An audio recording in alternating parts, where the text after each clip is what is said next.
Ձեզ հարգելի գործընկերներ, սկսենք այսօրվա կառավարության նիստի մեր աշխատանքները։ Նախ առաջարկում եմ հաստատել օրակարգը, կան հարցեր, առաջարկություններ, կարծիքներ օրակարգի մասին։ Չկան, առաջարկում եմ հաստատել, ովքեր են դեմ չկա, օրակարգը հաստատվեց, առաջարկում եմ քվեարկել չզեկուցվող հարցերի փաթեթը, կան փաթեթի հարցերի հետ կապված հարցեր, առաջարկություններ, կարծիքներ, չկան, առաջարկում եմ քվեարկել, ովքեր են դեմ չկա, չզեկուցվող հարցերի փաթեթի որոշումները կայացված համարենք։ Անցնենք զեկուցվող հարցերի քննարկմանը, հարգելի գործընկերներ, օրակարգի 7-րդ հարց, պետական գույքի կոմիտեին գույք ամրացնելու մասին, զեկուցող Տիկին Ղալեչյան, համեցեք։ Շնորհակալություն, մեծարգո վարչապետ, հարգելի գործընկերներ, ձեր քննարկմանն է ներկայացում անշարժ գույք ամրացնելու մասին Հայաստանի Հանրապետության կառավարության որոշման նախագիծը, որով առաջարկում է Հայաստանի Հանրապետության սեփականություն հանդիսացող Երևան, Աջափնյակ, Հովհաննես Շիրազ փողոցի ձախակողմյան մաս հասցեում գտնվող 18.293.121 ՀՀ դրամ շուկայական արժեքի մոտարկված կադաստրային արժեքով 735 քառակուսիմետր հողամասն ամրացնել ՀՀ տարածքային կառավարման և ենթակառուցվածքների նախարարության պետական գույքի կառավարման կոմիտեին։ Նշված անշարժ գույքը Հայաստանի Հանրապետությանն է վերադարձվել ՀՀ գլխավոր դատախազության հայցի հիման վրա հակակոռուպցիոն դատարանի կողմից կայացված դատական ակտով, որով անվավեր է ճանաչվել Երևանի քաղաքապետի և Մարինե Վարդանյանի միջև 01.02.2003 թվականին կնքված առողջարքի պայմանագիրը ու դրա հիման վրա Երևան քաղաքի Աջափնյակ Շիրազի փողոցի ձախակողմյան հատվածում գտնվող 735 քառակուսիմետր մակերեսով հողամասի սեփականության իրավունքի պետական գրանցումը։ Վճռի հիման վրա 2025 թվականի օգոստոսի 5-ին նշված հասցեում գտնվող 735 քառակուսիմետր մակերեսով հողամասի նկատմամբ գրանցվել է Հայաստանի Հանրապետության սեփականության իրավունքը։ Ամփոփ այսքանը, հարգելի գործընկերներ, խնդրում եմ ընդունել նախագիծը, շնորհակալություն։ Շնորհակալություն, Տիկին Ղալեչյան։ Տիկին վարչապետյան, սա վճիռը հենց վճիռա, թե հաշտություն ա կնքվել դատարանում։ Եվ միևնույն ժամանակ խնդրեի մի քանի խոսք ասեիք ընթացքի մասին այս գործերի։ Շնորհակալություն, մեծարգո փոխվարչապետ, կառավարության հարգելի անդամներ, ինչպես գրեթե ամբողջությամբ նշվեց Տիկին Ղալեչյանի կողմից, գույքը ամրացված է Հայաստանի Հանրապետությանը, տարածքային կառավարման և ենթակառուցվածքների նախարարության պետական գույքի կառավարման կոմիտեին, որոնց փոխվարչապետ վճիռ է, ոչ թե հաշտություն,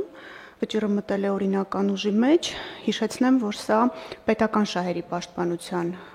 գործառույթի շրջանակներում էր, մեր հերթական հայցադիմումն է,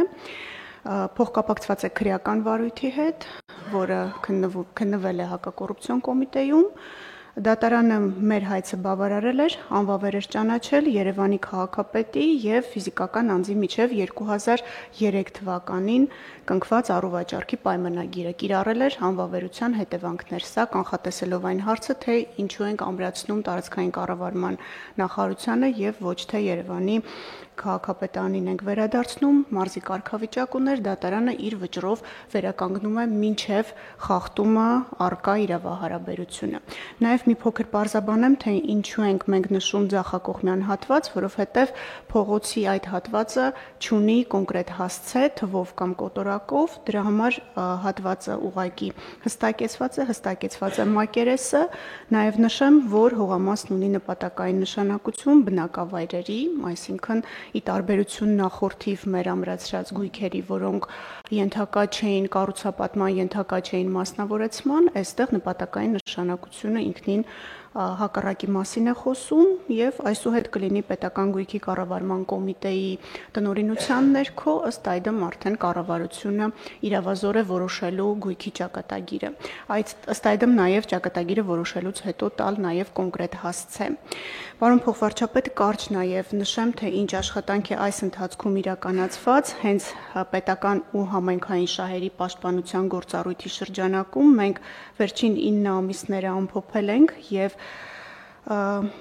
Արկա պատկերը հետևյալն է. մենք Հայաստանի Հանրապետությանն ենք վերադարձրել միայն այս լիազորության շրջանակում շուրջ 10 միլիոն 276 հազար ամերիկյան դոլարին համարժեք 3 միլիարդ 933 միլիոն դրամ շուկայականին մոտարկված կադաստրային արժեքով 280,338 քառակուսի մետր մակերեսով անշարժ գույք, բացի դրանից 2 մանկապարտեզ և 1 մարզադաշտ։ Բացի այդ, բռնագանձվել է 654 հազար ամերիկյան դոլարին համարժեք 249 միլիոն դրամ։ Կրկնեմ, սա միայն պետական համայնքային շահերի պաշտպանության մեր լիազորության շրջանակներում է։ Նաև կանխելով հարցը, որը կարծում եմ կհնչի, վերականգնված միջոցների միասնական հաշվի մասով, որը անցյալ տարի դեկտեմբերի 5-ին կառավարության որոշմամբ սկսեց գործել, այս պահի դրությամբ ունենք 52 միլիոն 254 հազար ամերիկյան դոլարին համարժեք շուրջ 20 միլիարդ դրամ, մի փոքր ավել 20 միլիարդից։ Շնորհակալ եմ։ Շնորհակալություն տեղեկությունների համար, Տիկին Վարդապետյան։ Մի բան հարցնեմ, էլի մեզ այս պետշահերով ընթացակարգը եւ ապօրինի գույքով չեն խաչվում, եւ որն ավելի արդյունավետ, թե դրանք շատ տարբեր իրավական կազմեր են բանի իմաստով, էլի գործընթացների, որովհետեւ ես այդպես անկեղծ ձեզ ասեմ, տպավորություն ունեմ, որ պետշահերով ավելի արագ ու ինտենսիվ է գործընթացը գնում, բայց հնարավոր է որ սխալվում եմ։ Շնորհակալություն, պարոն փոխվարչապետ, խաչման հատման դեպքեր չենք ունենում, բայց նույնիսկ եթե լինում են, մենք նույն գույքը կրկնակի երկու վարույթներով չենք բռնագանձում, որ վարույթով ավելի վաղ ունենում ենք դատական ակտ, այդ վարույթով էլ բռնագանձում ենք, մյուսով համարում ենք, որ արդեն պետք է հայցագինը փոխվի, նվազեցնում ենք այդ չափով, եւ այստեղ տարբեր են ընթացակարգերը, որովհետեւ պետական շահերի պաշտպանության վարչությունը կոնկրետ գույքերով է դատարան հայցադիմումներ ներկայացնում եւ հաշվի առնելով նաեւ Վճռաբեկ դատարանի բոլորովին վերջերս որոշումը, որով ընդդատության հարցը դատարանների լուծվեց, հիշեցնեմ, որ փոքր վեճ ունեին դատարանները, վարչական դատարանը պիտի լուծի, թե հակակոռուպցիոն քաղաքացիական դատարանը պիտի լուծի, ճիշտ եք նկատել, կարծես պետական շահերի պաշտպանության գործառույթով մի փոքր ավելի արագ են դատական պրոցեսները տեղի ունենում, բայց ապօրինի գույքն էլ չի ուշանում, Սահմանադրական դատարանի որոշումից հետո տարբեր հայցադիմումներ վերահաշվարկների ենթարկվեցին, դրա մասին նաև պարբերաբար գլխավոր դատախազությունն է հրապարակումներ անում, հիմք ընդունելով Սահմանադրական դատարանի դիրքորոշումները, հայցապահանջի չափերը փոխվել են եւ դատական քննություններն ըստ էության ընթացքի մեջ են, տարբեր փուլերում են։ Ունենք վարույթներ, որոնցով Վճռաբեկ դատարանում ենք, ունենք ուսումնասիրություններ, որոնք ավարտել ենք, նոր ենք ուղարկել դատարան, այսինքն գործընթացը շարունակվում է առանց խոչընդոտների։ Շատ լավ։ Տիկին Վարդապետյան, մենք ապօրինի գույքով ունենք գործ, որտեղ ամբողջությամբ քննվել է եւ գործը ավարտվել է օրինական ուժի մեջ մտած դատական ակտով, որ արդեն մենք վստահ որ ամբողջ շղթան տեսել ենք, զգացել ենք, հասկացել ենք եւ աշխատել ենք։ Ունենք պարոն փոխվարչապետ Սուրեն Գաբրիելյանի գործով մեր հայցադիմումն է, ես առիթ ունեցել եմ կառավարության նիստին այդ մասին խոսելու, ավելին ասեմ, ոչ միայն ամբողջ շղթան է ավարտված մինչև Վճռաբեկ դատարան եւ օրինական ուժի մեջ մտած դատական ակտ ունենք, այլև ամրացված են պետական գույքի կառավարման կոմիտեին, մեկ առանձնատուն Առնջում եւ մեկ բնակարան Երևան քաղաքում, բացի դրանից գույքային դրամական բավարարումներ ունենք, որոնք բռնագանձման փուլում են գտնվում դատական ակտերի հարկադիր կատարման գործընթացի շրջանակներում։ Այսինքն մենք կարող ենք ասել, որ այդ ամբողջ իրավական շղթան տեստավորված է այլևս օրենսդրությունը աշխատում է եւ արդյունք կա։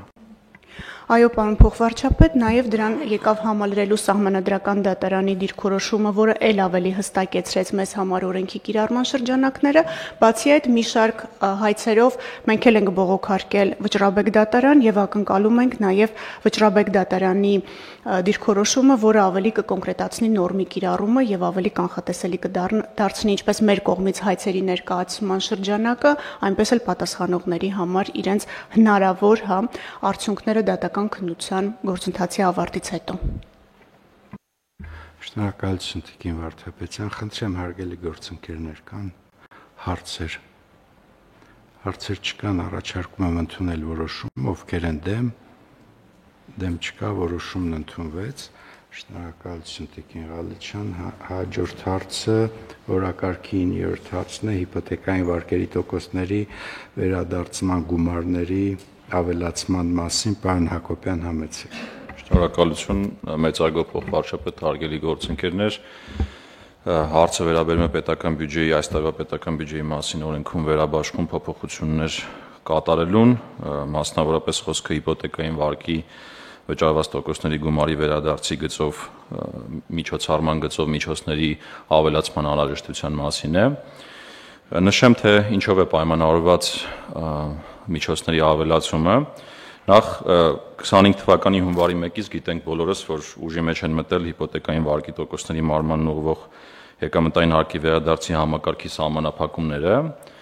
եւ այդ սահմանափակումները իլերում են պատմական դինամիկայի, բերել են մի իրավիճակի, որ շահառուների թվականակը ավելացել է կտրուկ, հատկապես 24 թվականի վերջին, երբ որ արդեն պետական բյուջեն ընդունված էր։ Որպեսի թվեր նշեմ եւ պարզինի, թե ինչի մասին ենք խոսում, 24 թվականին մոտ 50,000 շահառու ենք ունեցել, այս տարի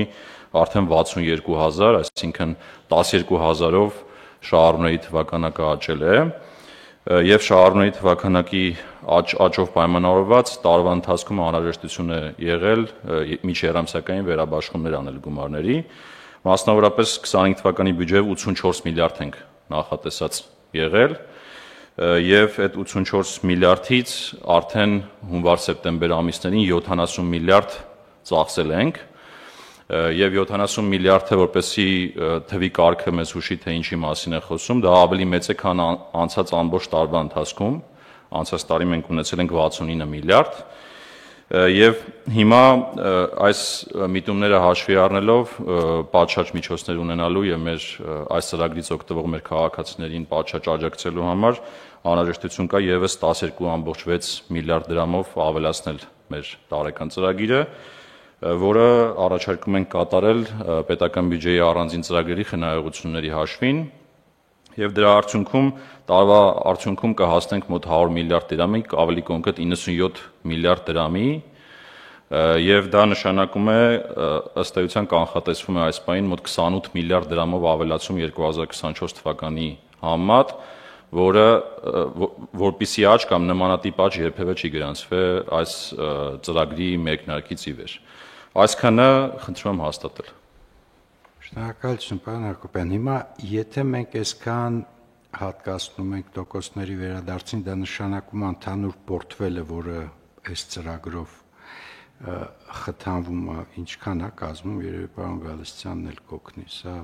արդեն երևի տրիլիոն, հա։ Փոխվարչապետ դժվարանամ այս պահին ասել կոնկրետ այս ծրագրով ինչքան է պորտֆելը հիպոթեկային վարկերի, բայց կներկայացնենք ցույց գրավոր։ Ինքը շատ հետաքրքիր կլինի այդ տեղեկությունը, այնուամենայնիվ եկեք արձանագրենք, որ այսքան ծավալ կառուցապատման ոլորտում ստվերից դուրս է եկել ակնհայտորեն։ Եվ մի կողմից իհարկե ծախսերը շատ մեծ են, բայց մյուս կողմից ենթադրում եմ, որ հարակից էֆեկտներն էլ են շատ բարձր, որովհետև իրոք սա, եթե 100 միլիարդին մոտ գումար ծախսում ենք տոկոսների սուբսիդավորման վրա, դա նշանակում է, որ բավականին մեծ պորտֆել ունենք արդեն եւ հաճախորդների շահառուների թիվն էլ 62,000 բավականին լուրջ է, բայց այնուամենայնիվ ես ենթադրում եմ, որ այս աճը դանդաղելու է, պարոն Հակոբյան, հա, կարգավորումներից, թե Երևանից դուրս կառուցապատումը այնուամենայնիվ ունենք ընթացք, որը էլի կբերի այս պորտֆելի աճի եւ շահառուների թվի աճի, ինչ կանխատեսումներ ունենք։ Ամեն դեպքում այսպիսին է իրավիճակը, որ ոլորտը էապես խթանված է, երևի թե միակ ոլորտն է, որ այս պահին բավական բարձր աճեր ունի, եթե օրինակ հունվար-օգոստոսով նայենք, շինարարությունը 20%-ով աճում է, եւ մեր հարկային վճարումների մեջ եթե նայենք, այսինքն հարկային մուտքերի մեջ եթե նայենք, ինքը առանցքային ոլորտներից է։ խոշոր հարկ վճարող, իսկ ինչ վերաբերում է ապագա միտումներին, ապա այս պահի կանխատեսումներով առաջիկա 1-2 տարին դեռ աճի տրենդ կունենանք, որից հետո աստիճանաբար այս սահմանափակումների ֆոնին ինքը կվերադառնա դեպի բնականon մակարդակներ, բայց իհարկե աճի տեմպերի որոշակի դանդաղում էլ կլինի, բայց չի նվազի հաջորդող 1-2 տարիներին ըստ այս պահի կանխատեսումների։ Իսկ այդ կառուցապատումը